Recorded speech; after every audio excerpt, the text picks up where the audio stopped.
Masih apa? Sendiri.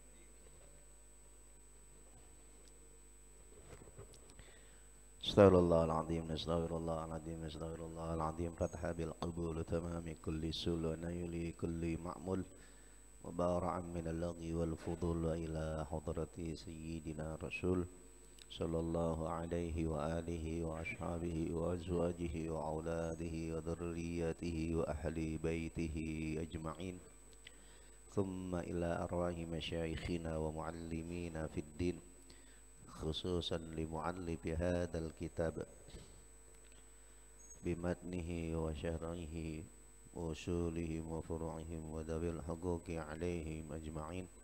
Annallaha yaghfiru lahum wa yarhamuhum wa yashkinuhum wa ya'li darajatihim fil jannah. Wa ila hadratin Nabi Muhammadin sallallahu alaihi wa alihi wa sahbihi al-kiram. Al-Fatihah. A'udzu billahi minasyaitonir rajim.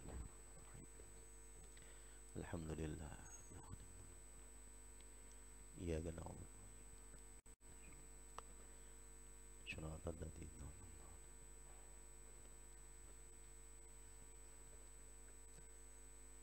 Bismillahirrahmanirrahim. Alhamdulillahi rabbil alamin.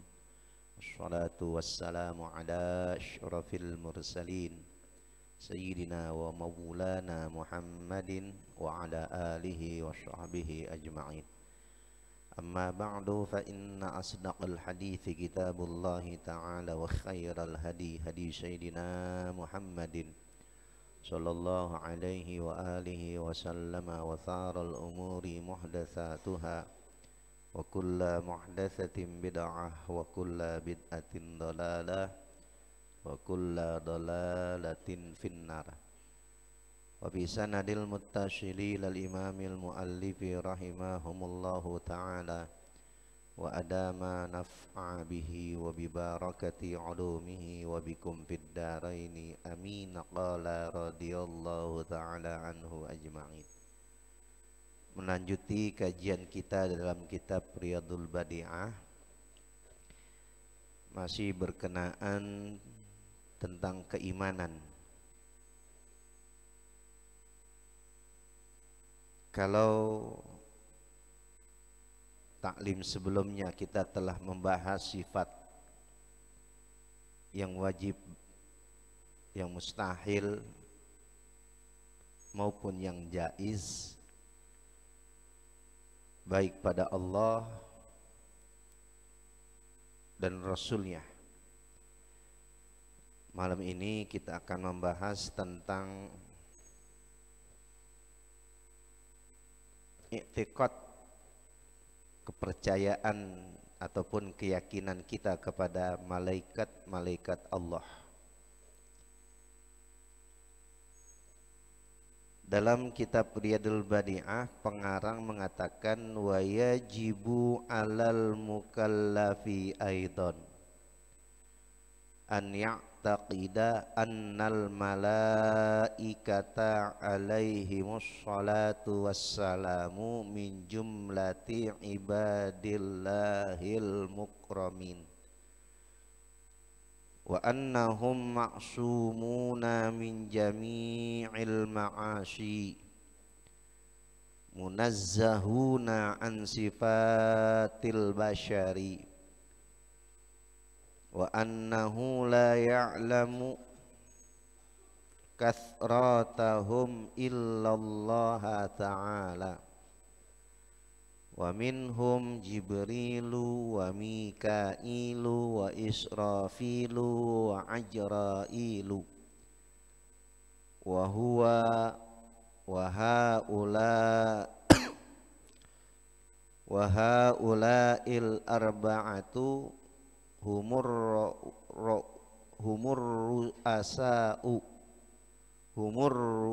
ru'asa'u wa hum afdaluhum. Wa yajibu 'alal mukallafi aidan, dan wajib atas mukallaf. Siapa mukallaf? Mukallaf itu hamba Allah yang telah terkena beban hukum, yang sudah mencapai baligh, kedewasaannya atau telah mencapai tamyiz. Ya, dalam fikih dinamakan mukallaf. Dan wajib atas mukallaf pula an ya'taqida, apa wajibnya? Meyakini dengan pasti annal malaikata alaihimus salatu wassalamu, sesungguhnya para malaikat alaihimus salatu wassalam min jumlati ibadillahil mukramin, sesungguhnya para malaikat itu merupakan hamba-hamba Allah yang dimuliakan, termasuk hamba Allah yang dimuliakan. Siapa yang memuliakan? Allah. Wa annahum ma'sumuna, dan sesungguhnya mereka maksumuna min jami'il ma'ashi, terpelihara dari segala kemaksiatan. Bagaimana tidak terpelihara dari kemaksiatan? Karena malaikat tidak memiliki hawa nafsu. Beda sama kita. Kita punya hawa nafsu enggak? Banyak, tinggi, besar. Kan hawa nafsu ini yang kadang mengarahkan sesuatu yang negatif, kadang pula ada juga yang mengarahkan kita kepada hal yang positif. Mereka dipelihara oleh Allah sehingga mereka tidak pernah berbuat maksiat. Kerjanya ibadah terus. Ya. Kecuali bila ada perintah dari Allah, mereka pending ibadahnya demi melaksanakan tugas yang diemban oleh Allah. Setelah itu mereka ibadah kembali.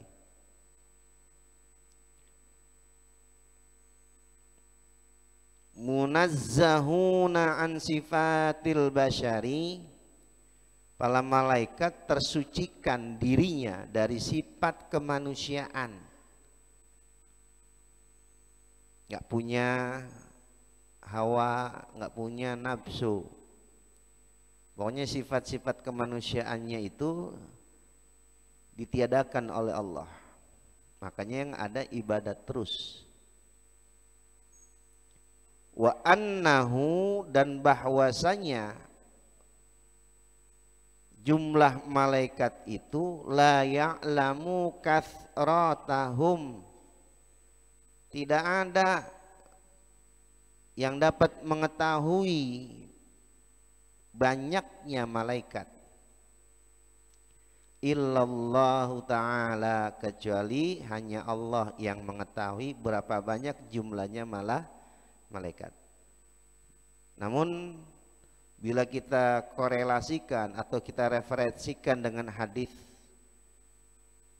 ada beberapa riwayat yang menyebutkan kalau jumlah malaikat itu 313.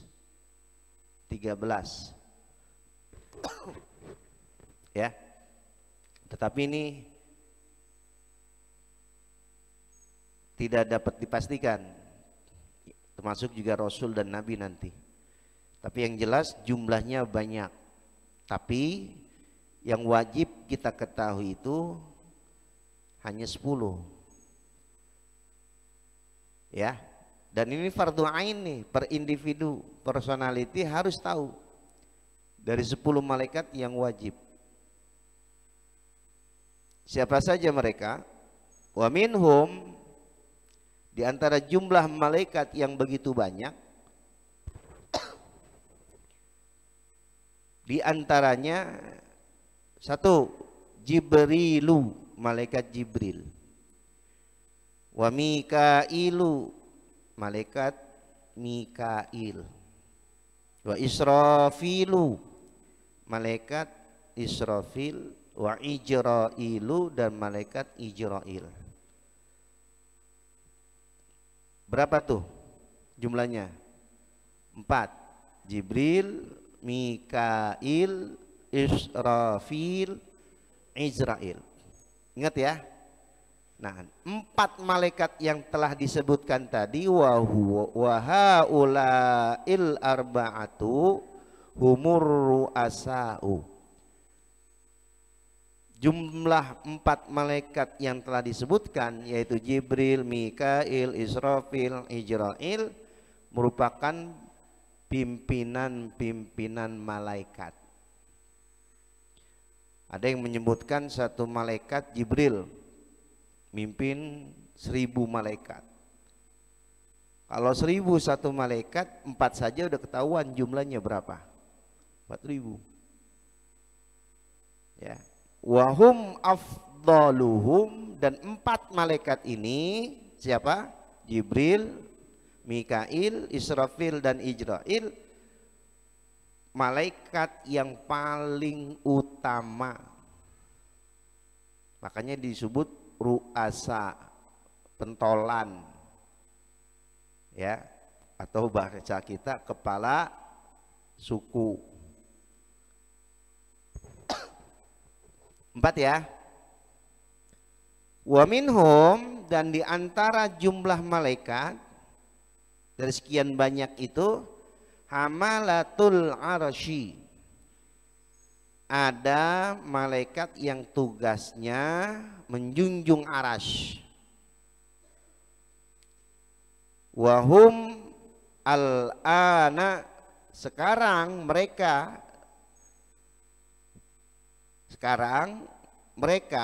yang tugasnya menjunjung arasy arba'atun, ada 4 malaikat. Sebelumnya 4 tambah lagi 4. Jumlahnya berapa? 8. Wa yuzadu alaihim, dan akan ditambah jumlah mereka yang 4. Siapa yang 4? Malaikat yang tugasnya menjunjung aras. Yaumal qiyamati, pada hari kiamat nanti, arba'atun, ditambah lagi 4. Ya, jumlahnya 4 yang ditugaskan untuk menjunjung arasy. Tapi nanti pada hari kiamat, dari 4 itu ditambahkan lagi oleh Allah menjadi jumlahnya 8. Saya lihat dalam syarahnya, kenapa Allah tambahkan nanti pada hari kiamat jumlah penjunjung aras 4 malaikat? Kata Syekh Nawawi dalam syarahnya, li ziyadatil jalali wal izamati fil akhirah, untuk menambah keagungan dan kebesaran, ya, betapa pentingnya akhirat, betapa dahsyatnya nanti akhirat yang akan kita lalui. Karena akhirat itu termasuk alam yang bakal kita lalui. Nah, jadi untuk menambah kemuliaan dan keagungan arasy, akhirat, Allah menambah dari 4 malaikat penjunjung aras ditambah lagi 4, jadi jumlahnya 8. 8 tambah 4 sebelumnya jadi 12. Ya. Fatakunul jumlatu yaumal qiyamati tsamaniyatun. Masih dalam syarah saya baca. Maka jadilah jumlah penjunjung aras pada hari kiamat itu, jumlah keseluruhannya menjadi 8. Kama qala ta'ala, sebagaimana firman Allah Ta'ala. Ya, ini berdasarkan nas, dalilnya di dalam surah Al-Haqqah ayat 17. Nanti setibanya di rumah, pulang dari sini lihat. Ya. bahwa malaikat penjunjung arasnya Allah akan bertambah pada hari kiamat, jumlahnya menjadi 8 karena berdasarkan nas, berdasarkan firman Allah dalam surah Al-Haqqah ayat 17. Wal malaku ala arjaiha wa yahmilu arsya rabbika fawqahum yawma idin thamaniyah. Allah Subhanahu wa taala berfirman, wal malaku ala arjaiha, dan malaikat ya, dan malaikat Allah ala arjaiha akan berada di penjuru-penjuru langit. Wa yahmilu arsya rabbika,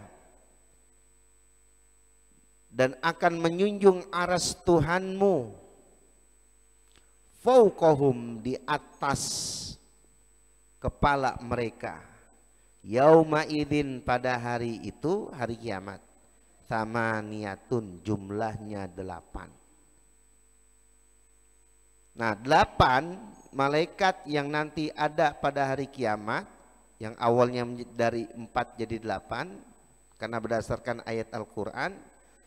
Imam Nawawi menafsirkan ayat tadi, kata beliau, ru'usahum indal arsy fauqas sama'i sabi'ati wa aqdamuhum fil ardi sufla.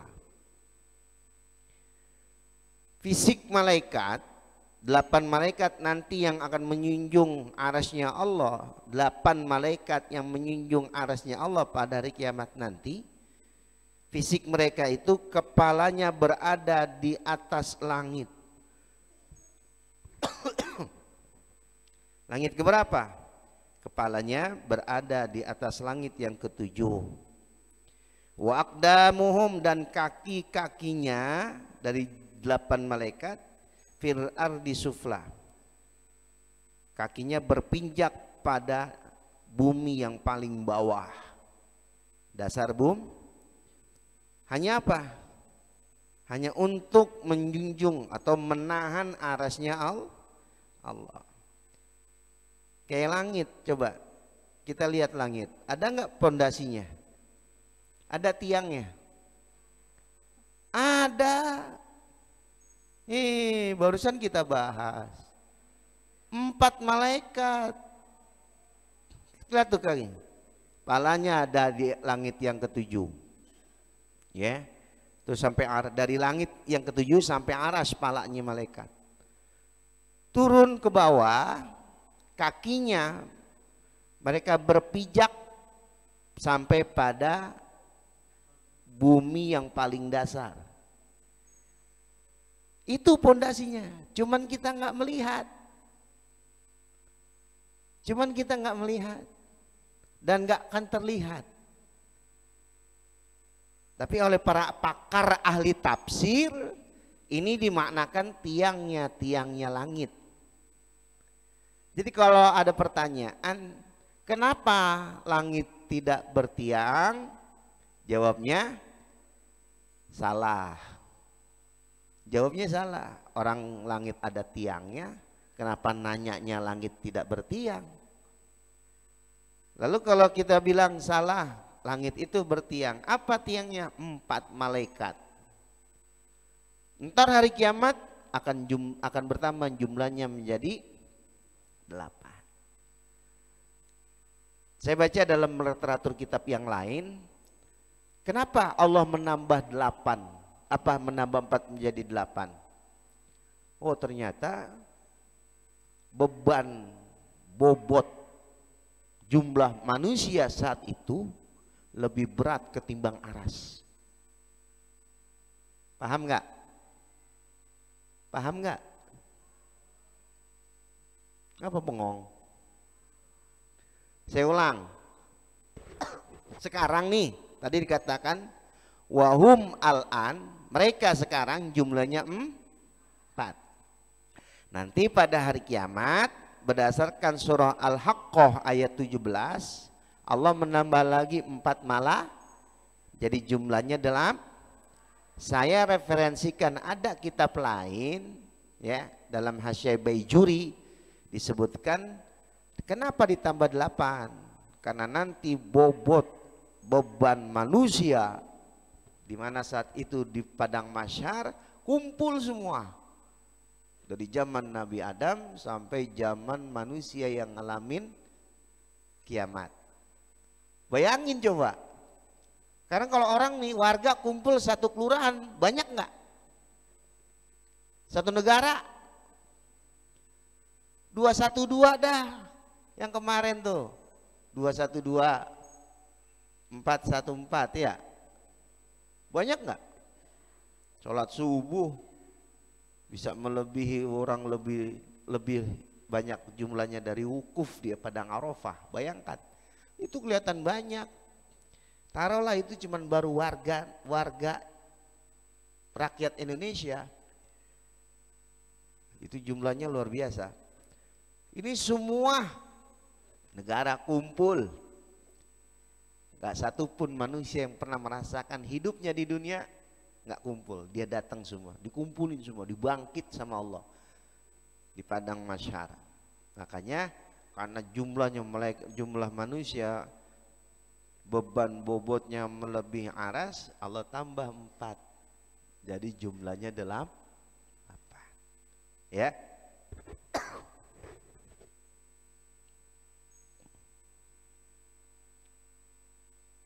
Jadi fisiknya ya, fisik malaikat yang menjadi tiangnya aras Allah sampai menjadi tiang arasnya tiangnya bumi langit 4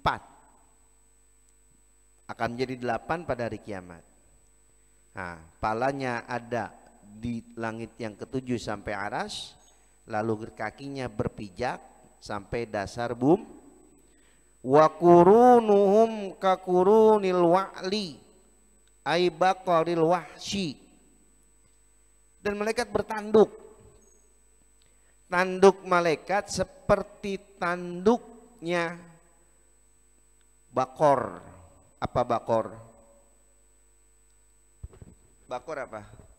Ada surah di dalam Al-Quran namanya sapi betina, namanya bakoroh, karena betina jadi bakoroh ya. Kalau jantan bakor, nggak pakai ta bunder, nggak pakai ta marbuta, seperti tanduknya sapi yang liar. Ma baina asli qarni ahadihim ila muntahahu khamsa mi'ata amin.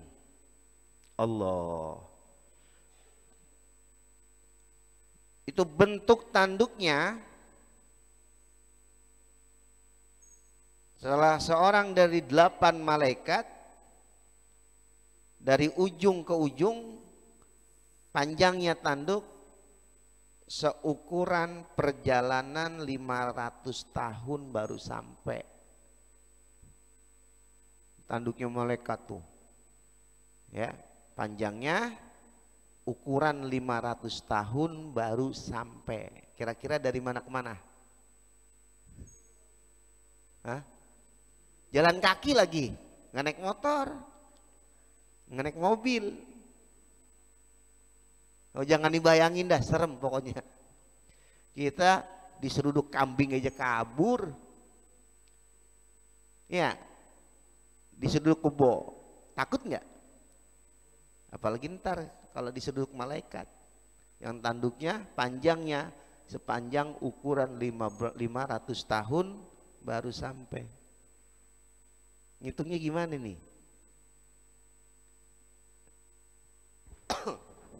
1 kilo itu berapa meter? 1000 meter. Kalau 1 tahun, perjalanan 1 tahun, anggaplah kurang lebih 1.000.000 kilo. Ini mah hitungan gitu. Kalau salah maafin. Ini mah hitung-hitungan contoh aja. Berarti kalau 1.000.000 kilo berapa meter? Ayo ngitung. Bu, biasanya kalau hitung-hitungan jago nih. Hah? 100.000 juta, 1 M dong. Ya. Kurang lebih tuh panjangnya 1 miliar meter. Kalau dimeterin jadinya apa ya? Itu baru setahun. Baru 1 tahun. Bagaimana kalau 500 tahun? Allah. Orang posturnya aja, palanya ada di langit ke-7 sampai aras, kakinya dari dasar bumi, dari muka bumi sampai dasarnya, tuh panjangnya udah ketahuan. Ya, berarti seukuran bainas sama iwal bainal arsi wal ardi, antara aras tingginya tuh posturnya antara aras dengan bumi. Mereka ginikan. Tadi dikatakan dalam Al-Qur'an, fauqahum yauma idzin tsamaniyah. Dipikul tuh aras di kepala, di atas kepala mereka. Dia gini, jadi kayak tiang penyangga. Quran yang bicara. Ya. Nah, ini bisa kita simpulkan kalau ndak ada malaikat Hamalatul Arsy, berarti langit ini tidak akan bisa berdiri. Bumi ini pun nggak akan bisa terhampar. Hamparannya karena pijakan kaki-kaki malaikat. Ya, bergantungnya langit karena ada tangan-tangan malaikat yang menjunjungnya. Nah, dari 12 malaikat, ya 12 ya, kan pertama 4, kedua 4, ntar hari kiamat tambah 4, jumlahnya 12. Saya masih merujuk dalam sarah nih. Wa minhum karubiyuna wa hum malaikatu haffuna bil arsy taifuna bihi lukibu bidzalika li annahum mutasadduna lid-du'ai birafil kurabi anil ummati. Nah, yang 8 itu nanti jumlahnya yang 8, yang kedua dinamakan, digelar, ya, dikasih gelar, dijuluki, disebut malaikat kerubiyun. Ya, jadi diantara malaikat itu ada gelarnya. Pertama, malaikat kerubiyun. Kedua, ada malaikat muqarrabun. Jadi ada muqarrabun, ada karubiyun. Siapa yang muqarrabun? Yang 4 tadi. Yang pertama, Jibril, Mikail, Israfil, Ijra. Ini 4 namanya muqarribun. Kenapa dinamakan muqarribun? Karena 4 malaikat ini paling dekat dengan Allah dibandingkan malaikat yang lain. Ya, ini ibarat direktur, ya, malaikat yang bawahannya karyawan. Nah, kalau mau bertemu dengan ownernya, kan mestinya direktur yang bertemu. Keluhan-keluhan yang ada di bawahan, nanti direktur yang nyampin ke direksi atau owner gitu ya. Nggak mungkin bawahan langsung ke owner atau direksinya. Kedua, kenapa dinamakan malaikat korubiyun? Jadi muqarrabun, yang kedua korubiyun.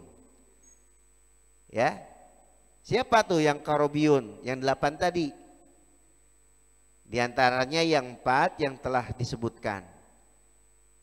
Ya.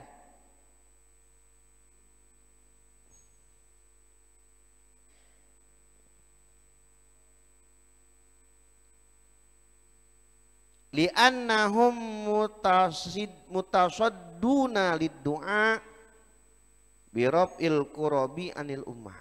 Mereka dinamakan malaikat Qurabiyun karena mereka yang menyampaikan doa-doa yang dipanjatkan oleh hamba-hamba Allah.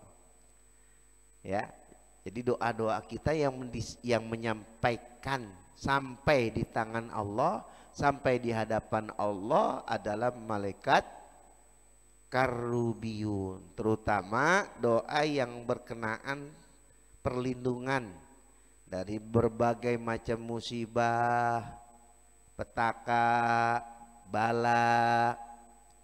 Nah, itu yang ngangkat malaikat Karubiyun di hadapan Allah. Pernah nggak kita mohon perlindungan dari segala musibah? Ada kalau konteks doanya kan, Allahumma inna na'udzubika min jahdil bala wa darqis syaqa wa su'il qada wa syamatatil a'da. Ini dalam kitab Al-Adhkar salah satu doa yang selalu dibaca sama Rasulullah. Allahumma inna na'udzubika min jahdil bala.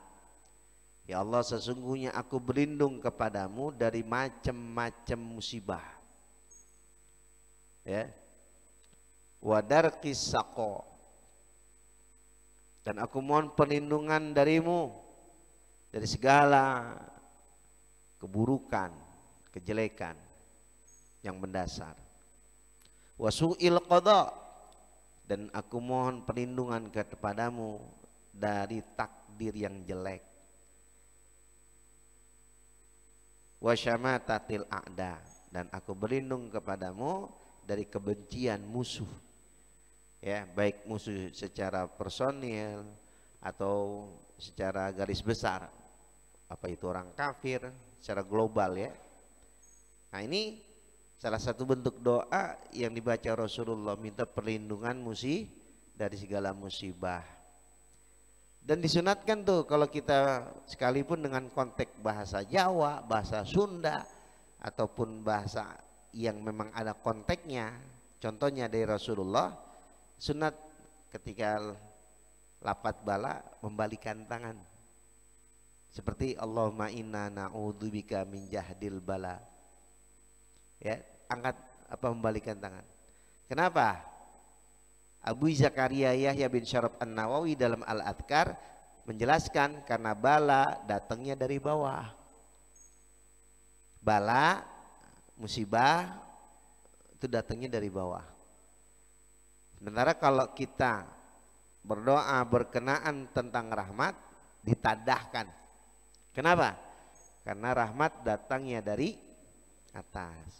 Makanya Rasulullah kalau doa begini, dia gabungkan kedua telapak tangannya. Satu riwayat begini nih, tangan kanan dia ada sedikit ya, kira-kira begitu tuh di atas tangan kiri. Jadi bukan full, tapi pas jari apa nih? Jari apa? Jari manis. Nah gitu. Ya. Ini afdol bicara, bukan nggak boleh yang lain boleh, cuman afdolnya kalau mau ngikutin sunnah begini. Ya, kalau mau menghidupin sunnah Rasulullah, satu kita dapat pahala, kedua kita ngikutin sunnah Rasulullah, ngikutin apa yang dilakukan oleh Rasul. Jadi kalau doa begini, mau doa rame-rame, mau doa sendiri begini, dalam kondisi apapun. Jangan begini, nggak ada ajarannya. Kalau doa begini siapa yang ngajarin? Ada gini nih. Ada gini nih kan? Ada yang begini. Boleh, cuman nggak ada ajarannya gitu aja. Nggak ada larangan. Silakan. Kecuali istisqa, dia mesti begini. Karena memang Rasulullah ketika istisqa ketiaknya sampai kelihatan putih. Nah, kalau di luar itu gini, ya, gini. Nah, kalau berkenaan bala, balik aja, jangan dia papain. Orang kita kan macam-macam. Kadang-kadang kelaguan, Udah Allahumma inna na'udzubika min jahlil bala wa darki saqaw sil kodok main basket begitu. Nggak ada ajarannya. Ya, balik aja. Ya Allah, sesungguhnya kami mohon kepadamu perlindungan dari segala macam musibah, bencana, petaka. Udah cukup, gini aja. Jangan digini-giniin, nggak ada ajarannya. Ya. Nah, jadi kalau rahmat begini. Ini kalau rahmat. Jadi kalau doa sebaiknya menggabungkan kedua tangan kanan dan kiri. Letaknya begitu tuh. Ya, jadi tangan kanan ada di jari manis. Ada dalam kitab Sahih Al-Bukhari. Kecuali istisqa begitu. Jadi kalau doa sebaiknya begini. Gini nggak apa.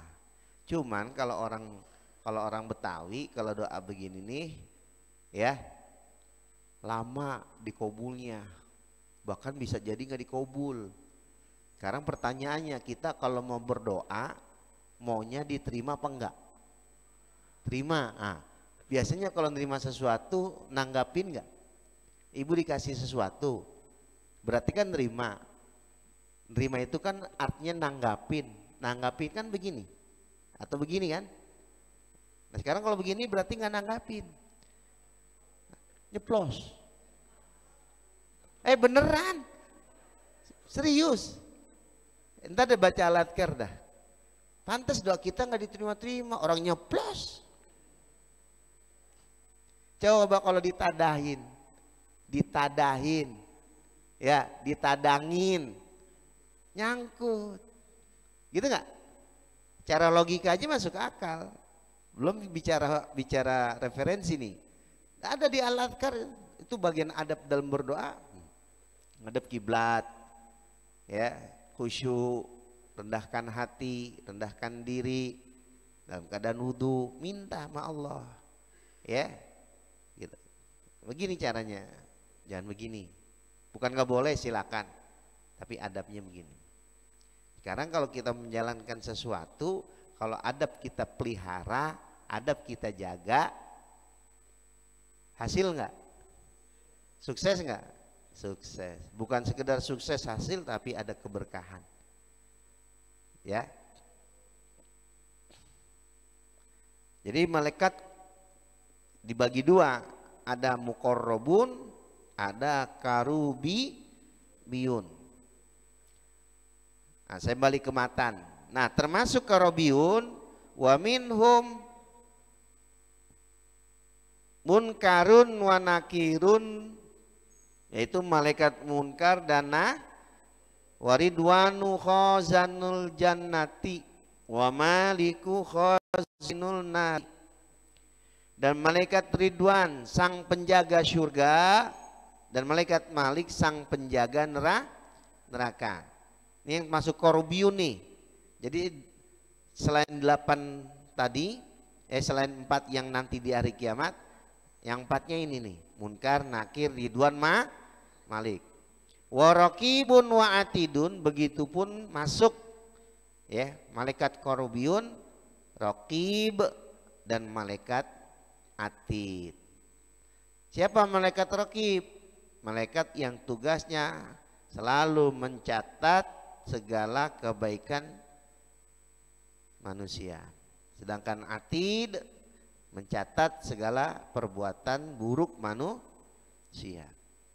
Ya. Wa an ya'taqida anna afdalal khalqi kullahum nabiyyan Muhammadun sallallahu alaihi wasallam. Nabiyina Muhammadun sallallahu alaihi wasallam. Dan meyakini, mengiktikadkan, mempercayai anna afdalal khalqi, sesungguhnya semulia-mulia makhluk, kullahum, seluruhnya dari makhluk-makhluk Allah, yang paling mulia adalah Nabi kita Muhammad sallallahu alaihi wasallam. Ya. Tanda satu kemuliaan beliau itu ada pada akhlaknya. dalam kitab Maraqiyul Ubudiyah di Syarhi Bidayatil Hidayah, Syekh Nawawi membuat satu syair tuh, satu nazam. Salah satu kenapa beliau menjadi manusia mulia dibandingkan makhluk-makhluk Allah yang lain. Salah satunya kata beliau, lam yahtalim qattu taha mutlaqan abadan wa ma tatha'aba aslan fi madaz zamani.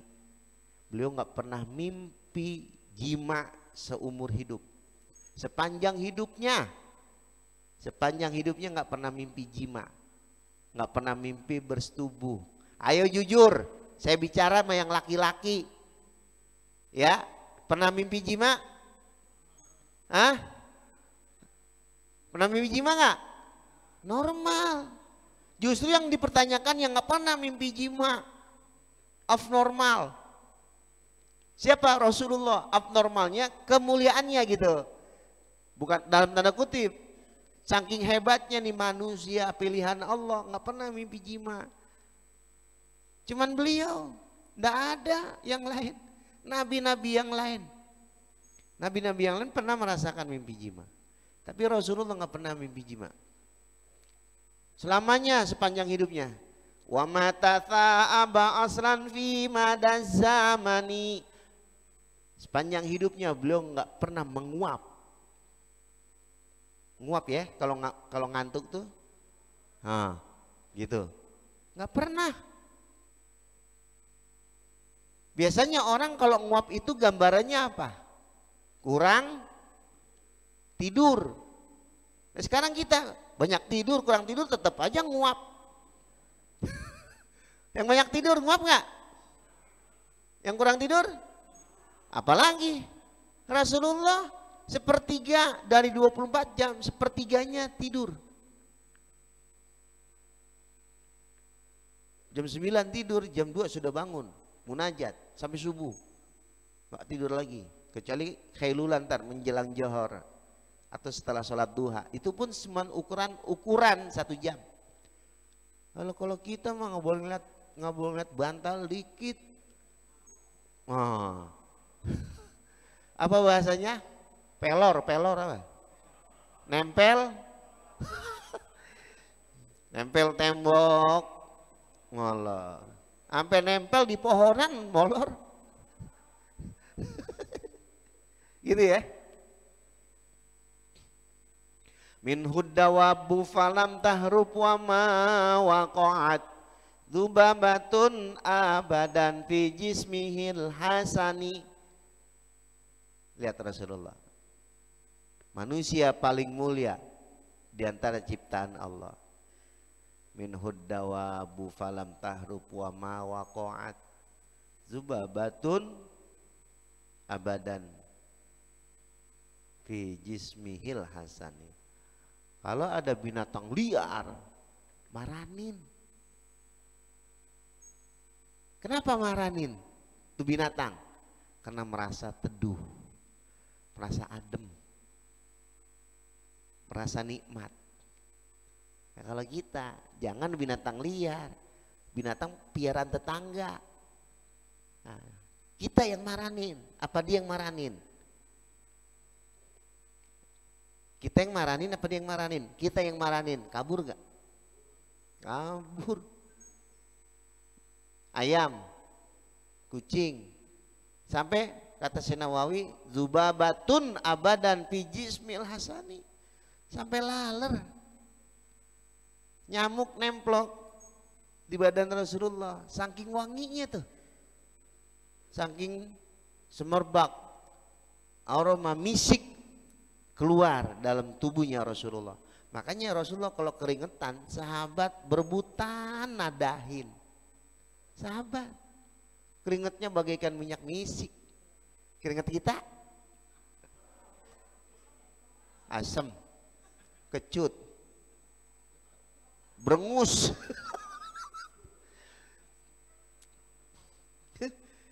Allah. Pantas nggak kalau dia mulia? Pantas. Ini dari literatur akhlaknya saja sudah tergambar sosok kemuliaan beliau tuh. Ya. Bi khalfihi ka amami ru'yatun sabatat wa la yura asru baulim minhu fi alani. Sampai beliau kalau kencing, ya, kalau kencing langsung ditelan oleh bumi. Itu ibarat kalau mau ngasih makanan belum dikasih udah mangap. Makanya termasuk Anas bin Malik, Ibnu Mas'ud sampai ngintip-ngintip kencingnya Rasulullah. Pengen apa? Pengen dapetin air seninya Rasulullah. Mindik. Rasul mau kencing, diikutin dari belakang. Begitu Rasulullah pergi, dia paranin, nggak ada satu titik pun, satu tetes pun bekas kencingnya Rasulullah. Kita kencing, ditelan bumi, apa dimuntahin sama bumi. Saya yakin bumi itu nolak kencing kita tuh. Lagi habis makan jengkol. Jangan bumi, tetangga juga pada nolak. Ya. Pantas kalau beliau mulia. Baik, kembali ke redaksi. Tsummar rusulu, tingkatan kemuliaan setelah Nabi kita Muhammad SAW, kemudian para rasul. Tsummal anbiya'u, kemudian para nabi. Tingkat kemuliaan makhluk Allah nih. Tsummal malaikatu salawatullahi wasalamu alaihim. Lalu tingkat kemuliaan setelah Rasul, Nabi, malaikat. Semoga mereka mendapatkan rahmat dan kesejahteraan dari Allah Subhanahu wa taala. Summa sahabatu radhiyallahu anhum. Kemudian para sahabat Nabi, tingkat kemuliaan tuh urutannya.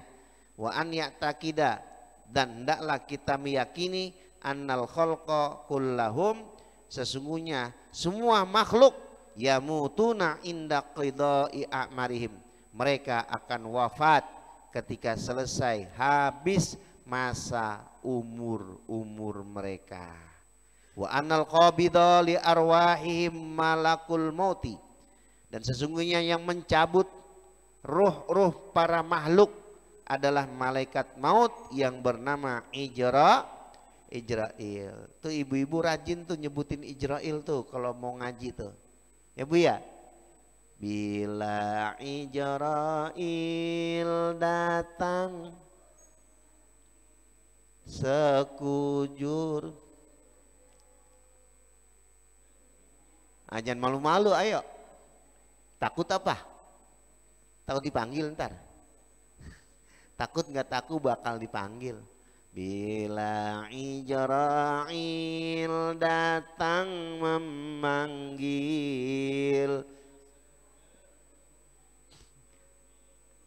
baringan, terus kan menggigil, kan kedinginan.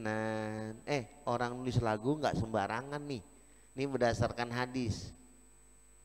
Ya, Imam Al-Ghazali dalam Mukasyafatul Qulub menggambarkan pencabutan nyawa seorang hamba. Perhatiin. Kalau orang meninggal dunia, perhatiin. Sebelum meninggal nih keringetan dulu. Perhatiin dah. Kemudian gigil kayak orang kedinginan, kaki pada dingin. Itulah lagu yang ibu-ibu baca, gambaran malaikat maut mau mencabut manusia.